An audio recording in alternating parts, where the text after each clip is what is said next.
conversation about LSU really quick. So, obviously, Ole Miss brings the challenges that everybody anticipates, right? Let's look a little bit deeper into those challenges, right? Ole Miss, Lane Kiffin, known for having an explosive, powerful offense, fast tempo.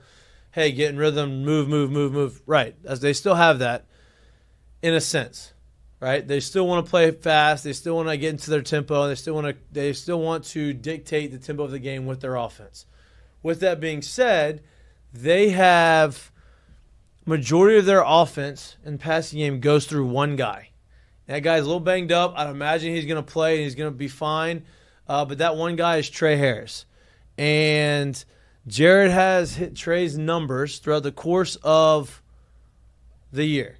Do you have them pulled up? Mm-hmm.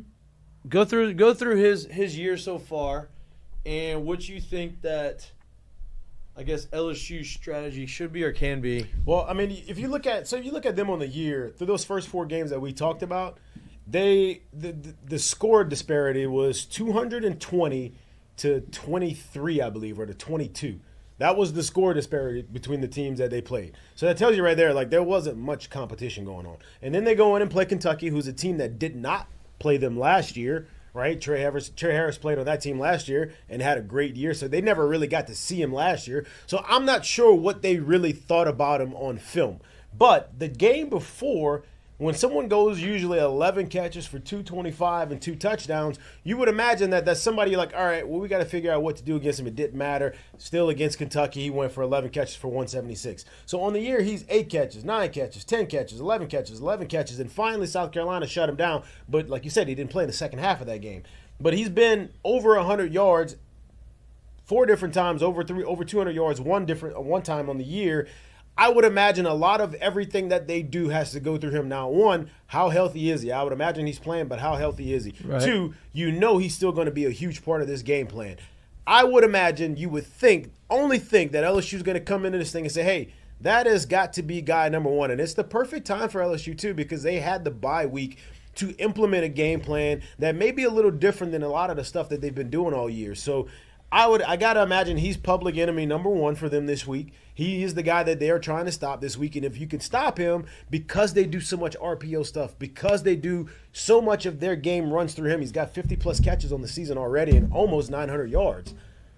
If you can, I won't say stop him, but if that's someone that you can slow down, if you can slow things down that he does, where do they go next? And that's the big question. And honestly, at this point in the year, I'm not quite sure that they really know the answer to that because of how much they had him, because of how much they used him, and the one half they don't have him, they only put up 3 points. And that's what I was about to get to, right? You want to talk about the 27 points they scored against South Carolina. South Carolina has a good defense.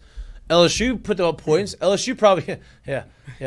LSU, not barrel control. No barrel control there. Yeah, didn't have a nice grip on that thing. He was spraying stuff everywhere. Safety first. Yeah, not great. Safety was not on. No. But they have – South Carolina has a really good defense. LSU put up points against South Carolina. You look at Ole Miss. Ole Miss had 27 points total. 3 points in the second half, and that's when your number 1 guy on the offense goes down. Now, you don't really know who's going to step up until you need someone to step up, right? Well, nobody really stepped up at the end of the second half But last week. it tells you a lot about the game plan too, right? Like he goes down – who's stepping up into these spots? Who knows these positions? Who else can we put into these plays and let them run it? And it's pretty obvious the answer was they hadn't really planned for that yet. So they get a week to do it. Obviously, we expect him to be back. I would imagine they also got somebody else who's rotating in and getting some of these reps as well, just in case he's not able to go or something else is going on. But if you can slow him down, I got to imagine you're really putting that offense in the mud a little bit, and that's what I'm looking for LSU to do, however they choose to do it. I would hope that you're trying to double and bracket and find ways to make life hard on him, that you got somebody in his face, that you're not giving him free access releases a lot. If you do that, it's going to be tougher for him. 100%, right? And I think that, they have Dexter McCluster Jr., as we call him. Yep. That's not his name. Henry Parrish Jr. Henry Parrish Jr. Yep. is his real name. We call him Christian that. name. We call him that because he reminds us of the way Dexter McCluster played. If you don't remember that name, he was a running back at Ole Miss, running back / wide receiver at Ole Miss, and the Parrish plays kind of the same way, right? And they're going to try to run the football. The running of the football for them hasn't been as explosive and as consistent as they probably would want. And so they're going to try to do it. They run the RPOs. They're going to have some quarterback runs, and so it's paramount for LSU's defense to stay disciplined in what their responsibilities are on defense. Because if you don't, and you crash in or you do something, Jackson Dart's gonna pull it and take it around the edge for a big gain, or Parrish he's gonna hand it to him, and you're gonna go the wrong gap, and he's gonna take it right to the middle for a big gain. So offenses like that's very important that you stay sound in your responsibilities, and so it's gonna be the biggest challenge LSU's had defensively without Harold Perkins, right? This is the second game without him. The first one was obviously South Alabama, and they played well against South Alabama. This is obviously a bigger challenge. So, it's gonna be a great game. I think it's important LSU starts off fast. I don't think you can get down 14 points, and look, yeah, sure you can come back, but you get down 14 points, you're allowing them to create the tempo that they want and move the ball around the field and put your defense in a very vulnerable position. That's where I think that South Carolina missed the boat. Like, they were so afraid of getting behind Ole Miss that they gave them opportunities that they probably didn't need to create. Like, Kentucky kind of showed you a little bit of the blueprint. We talked about this on Monday, but it was a little bit of, if you play keep away and kind of trust yourself a little bit, it felt like South Carolina didn't feel like they could play with them. So any opportunity that they needed to create an opportunity to score or create points or keep the ball away, they kind of went 12 out of 10 instead of just playing your own game, where I don't think you need to fake punts and go for it on fourth down. That's where I'm interested to see how Brian Kelly's coached this way since he's been at LSU, where he is aggressive.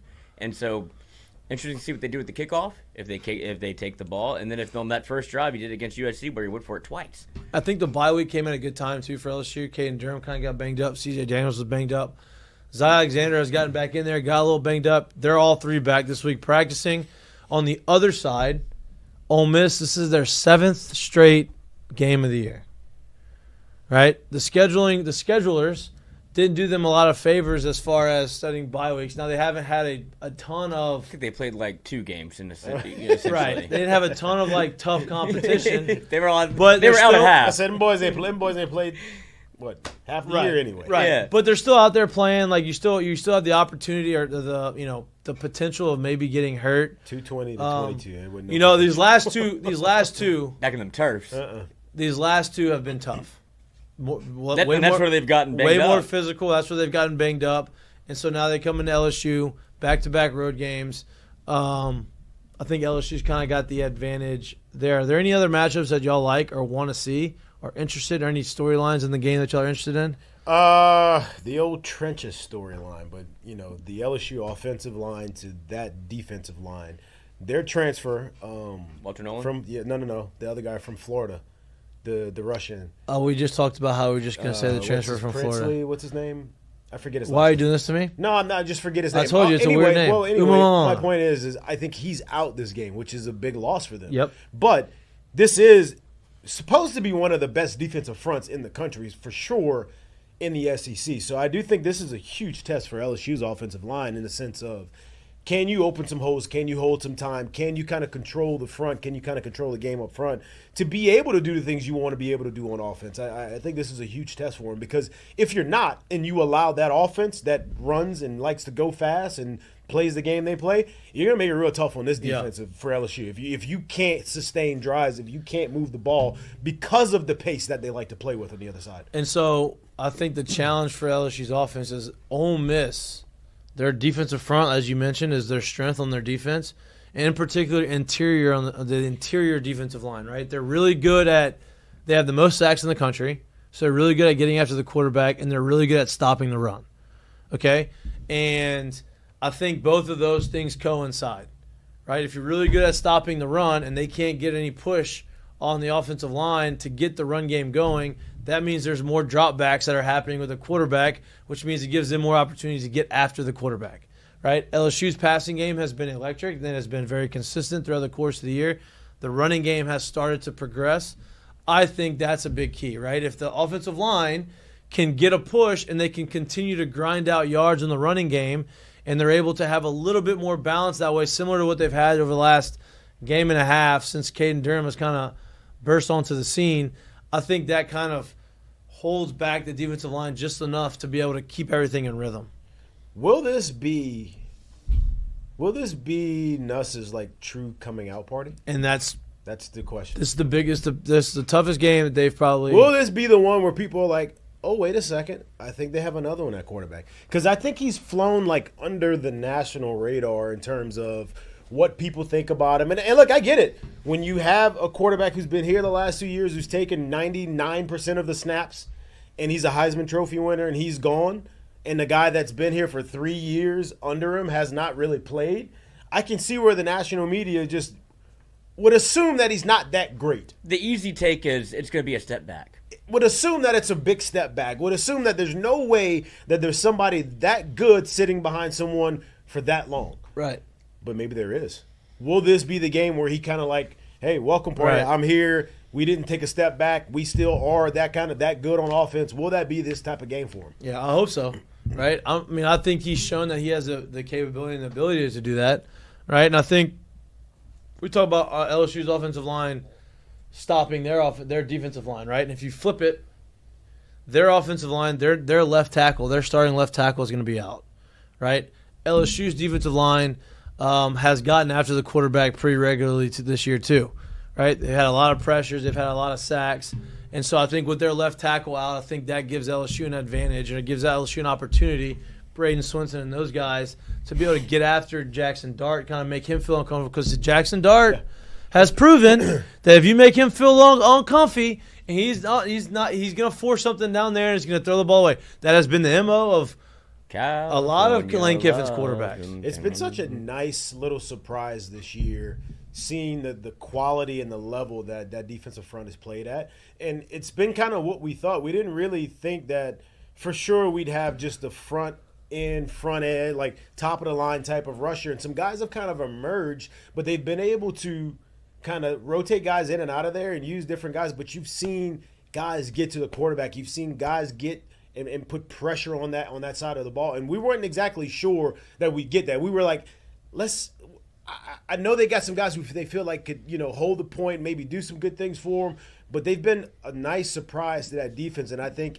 if they can continue to keep going, then you really start seeing that secondary play a lot better too, obviously, because when they play with a whole bunch of confidence up front and they're able to do what they're doing up front, and especially in a game like this on a Saturday night in Tiger Stadium, Right. The juices will be flowing. So if they can really play well up front, I think it'll bode well for the backside of that defense as well. If you're Bases loaded, no outs right now. New York Mets are threatening. Sorry, go ahead. Frank, put yourself in the shoes of an Ole Miss fan.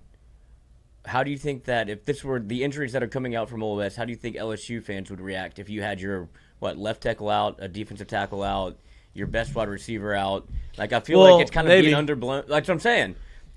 And I think Lane Kiffin gets credit for that because you don't ever know if you can trust him or not. Like, he's playing something into the media where he's been very calculated in doing so. But if you're looking at that and that happened to LSU where you didn't have, I guess you would say, Kyron Lacey, you didn't have Will Campbell, and you didn't have insert a defensive lineman. Like, LSU's been bitten by the injury bug, but I think going into this game, this is the first time it's happened to Ole Miss to this extent. So I'm wondering if they're probably talking about it a little bit more than what. Oh, nice. The rich get richer. Mark, hey. I don't know if I'm going to get it there. Rest assured, Mikey's going to be in the game on Saturday. No, he won't be in the game. He's in the game. Yeah, there goes your answer right there. We all knew this was happening. I still got some work to do, but that's a big hurdle. Big right wins. There. That's a big hurdle right there. Go ahead. Sorry, I didn't mean to cut you off. Oh, no, that's exciting. He's breaking very news, some would say. But I was saying, if you were, I wonder what the Ole Miss contingency is feeling about this if they were doing like a practice report or doing a show like we do for LSU, where I wonder how much it's cause for concern on their end, where you start looking at it and go, damn, we're down our probably best offensive playmaker, a defensive lineman that we've relied on, and now you're telling me and your left tackle's out. I got a better question. What do you think is more cause for concern? that they're worried about who's not going to be available in this game, or they're actually worried about the opponent? Good point. In this game? That's a better question, because I'm not sure. Like I said, we know what the national media is and how much LSU's not getting that kind of pub and that kind of love. Like, if you really thought LSU was worth the shit this year, even in an off week with 4 top 11 teams losing, that team would move up. If you actually thought they were worth the shit, they didn't move up at all. They stayed at 13. So I wonder if that Ole Miss contingency, that Ole Miss fan base, even thinks that this LSU team is something to worry about. Like, they obviously know Tiger Stadium is, but you think they're actually worried about who they're actually going to face on Saturday night at all? They should be worried about the 90,000 LED bracelets coming into the stadium. It's the first rave show at LSU. I think they've been tinkering, playing, but now it'll be the legit light show. You might have a couple of, maybe a seizure or two, but worth it. Well, maybe not. Yeah, maybe. Epilepsy's real. I will say this, too. It feels like Ole Miss fans are a little bit like 2 years ago they came in real overconfident, right? Got humbled. Kind of feels like they're coming in there with that little bit of overconfidence again, right? Like, LSU has been a little bit overlooked. I don't think anybody is high on LSU, right, outside of, like, around here. I think that the Ole Miss fans are kind of feeling like that was a fluke against Kentucky. They figured it out. You saw how good their defense played against South Carolina. Look how many points LSU gave up against South Carolina. Look, yeah, we did give some big plays, no doubt. But 17 ain't a big number. You're coming to Baton Rouge in Tiger Stadium. Like, that's – I think they may be getting a little bit, too big for their britches. I think they were at peak Ole Miss fandom when it was 10 out of 10 after they started off the way they did. Kentucky humbled them, and they were ready to jump off the bridge. Then the South Carolina game kind of brought them back to where they feel pretty good about what their team is. Because I think if they had lost to South Carolina also, that was a tough spot for them to play in and win. Because it was like, well, there's the blueprint. Just do exactly what Kentucky did. Y'all play the same way. And after that win, I feel like Ole Miss is kind of back to, okay, if we beat LSU, we're firmly in the playoff race again. Knowing what the back end of this schedule is, just a question for y'all. What do you think is more important? Actually getting the win in this game, or a very stylish loss in this game when it comes to LSU? Getting the win. I think it's more important. Wow. I understand the question because I do too. I do understand the question too, but because I think getting the win brings a little bit more validity to what LSU's trying to do and who they are. Right? I think that they've been overlooked. They haven't really proven anything. You go and you do this, I think that shows some validity. If you go and you have a really good showing and it looks, in my opinion, if you go and it looks good and you lose, it's like, oh, they're almost there, but they're not quite there. USC game. Okay, again. Yes. so then I'll throw this one back at you. I really don't think that matters at all, because if you were to do that and you still ran the table at the end of the year, where are you? Well, look, I agree with that. I mean, I agree if you win the table, if you lose and you run the table, it's not you're in the SEC championship. So then you're basically saying you don't think they'll run the table if they lose this game. I think it's very hard to run the table. Yes. I mean, you can say it. Yeah, I don't. If you don't think they'll run the table if they lose, you can say it. I mean, I'm not. I don't want to say they're not going to. Odds are Friday every game or Saturday at the tailgate. They run in the table. Odds are they're probably not going to run the table. Right. That's why exactly. Odds are. Right? So then I'm not saying they can't, but just odds are they. No, because I'm in the same boat. Like, I legit think it is. I even said earlier this year, I don't think this is the most important game, because I still don't. But I damn sure don't think you're running the table if you lose this game. Right. So I don't think a super stylish loss is really going to matter, because I do think if you lose this one, there's a very high chance that there's another loss somewhere else down the road. I think it's super important to get this win, because I think this is the kind of win that propels – yes, they believe, dude. Like, I 100% believe that group that's in the locker room believes that they can go out and get the job done. But when you do it against a team like this, in a situation like this, it just propels that belief and that work ethic and everything, and it validates everything you've been doing that much more, to where it heightens everything that you do to another level. Yeah. And I think if you're able to go and get this win, then you're in a good spot going forward. Lindor just hit a grand slam. Ooh, Wow. Hey, I didn't mean to cut this off. He has hit some big home runs this postseason. And my man, heart rate's at 0. My man is jogging like he just hit a BP homer. Mm-hmm. I love that. Professional. It's weird too because He's one of the greatest guys in baseball. Hey, he used to give you a little bit, and he's been like very just low key this entire postseason. Well, I think he kind of. I mean, the Mets hated him for the first 2 years of this contract, and now he's yeah, So I'm sure he's like, I don't know, but this is the player that he is. That's why you signed him. He was one of the best players in baseball. Yeah, he's a dog. He's a dog. What do you think about that, though, Lloyd? But for my take, I think this kind of stems from the USC conversation, even going back to Garrett Nussmeier. Like the reason that people haven't really circled him or highlighted him, it's Miller Moss got the shot in that game because who got to win? Well, USC. and apparently the guy who has the mock draft has Miller Moss way above. That's insane. Yeah, he has the backup at USC above Nussmeier too. Former backup Jackson Dart. But that's where I think like the kind of national conversation about LSU shifted from week one, where it was very exciting and you wanted they wanted to believe in LSU, and it would have gone one of two ways. You lose, and it feels like LSU's very much been out of sight, out of mind. Yeah. Because when you see the games that they played, like you could pull up the Nichols games, like that wasn't impressive from a bird's eye view. You look at the South Carolina game, and it's the refs gave them that game. Like there's been excuses all along the way to where it's like I don't think LSU's real. This is an opportunity for LSU to be like, this is going to be a national stage. It's one of the biggest weekends in college football. If you're able to put yourself in that number where it's literally contenders and pretenders, like you're going to separate yourself from whether it be the Big 10, Big 12, or the SEC, where if you get a win, like you start looking at this playoff picture a little bit differently. No doubt. And I think it's it's huge for playoff implications. Yeah, because you can't drop another one because, like you were saying, LSU's in a position. I mean, you can. I just don't think this is one. LSU's in a position, right, to where if they lost this game, they're going to have to run the table, but it's one SEC loss, right? Because they had the out-of-conference loss. Now, it doesn't look as good as it did before because USC's been stinky. But you got one loss. You have two losses now. But you have the ability to lose this. Okay, run the table, make it to the SEC. If Ole Miss loses this game, they've eliminated themselves pretty much, right? From the SEC champion. Now they could run the table and be in that large bid potentially with two losses, but they've probably eliminated themselves for being in the SEC championship game, which may not be a bad thing for them, as well. Right. That spot, that actual third SEC team spot, may not be the worst spot to be when it comes down to like years into this thing. You may look at it and be like, hey, if you happen to fall there, that ain't the worst spot to fall. If you know what I'm saying. So. I mean, that is what it's still, to be seen. We don't know anything this first year of the system that it is. But, I think we're all on board in the sense that I don't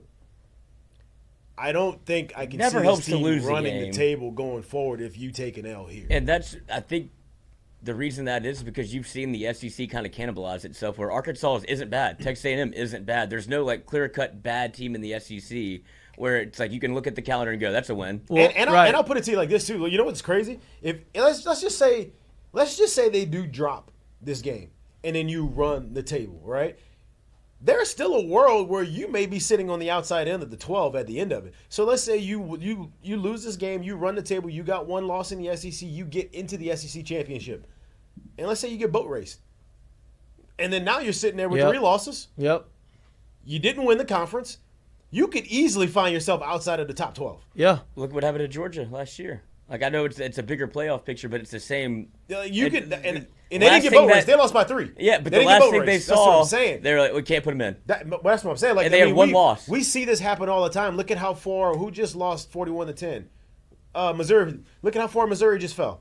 Yeah. They're out. They're out. Yeah. So my point is, but it's only one conference loss. If you're within, you're gonna drop more than 12 spots if you get boat race in the SEC championship. Yeah. So with that being said, it's like, you make it really tough on yourself to get where you want to be if you lose this week. It just is what it is. No doubt. And you said that there's not a team on the schedule that you look at and you say, oh, that's a win, that's a win. True. There's also not a team on the schedule that you look at and you say, oh, we can't win. Right? So, you can look – that's why you said, back to your question on do you think they can run the table? That's not what I asked you. You're lying.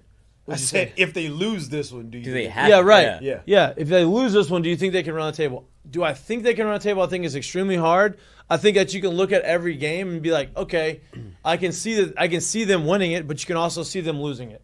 And so I don't think they run the table. But that's also today. My point, the reason why I asked the question was because this game is going to tell us a ton about the team. And I do think once this game is said and done, if you were to lose this one, it's really hard because we're going to learn a lot about who you are and what you have and what you're strong at and what you're not good at. And guess what? So will every other team that plays them. And it's just hard for me to believe that you're going to be able to run the table, especially against an Alabama, an A&M, Oklahoma, and all three of those clubs going forward. If Vandy. you were to Arkansas on the schedule this year too? Mm-hmm. If you were to lose this game. Like, it's hard for me to believe you run that table after losing this one. You know what I mean? Yeah. And that's what I meant. Not so much looking at it today. Yeah, looking at it today, yeah, we all see a way where they can run the table. And I think you probably feel, I think they got a really good shot at doing it. If you were to lose this one, I'm like, yeah, it's tough.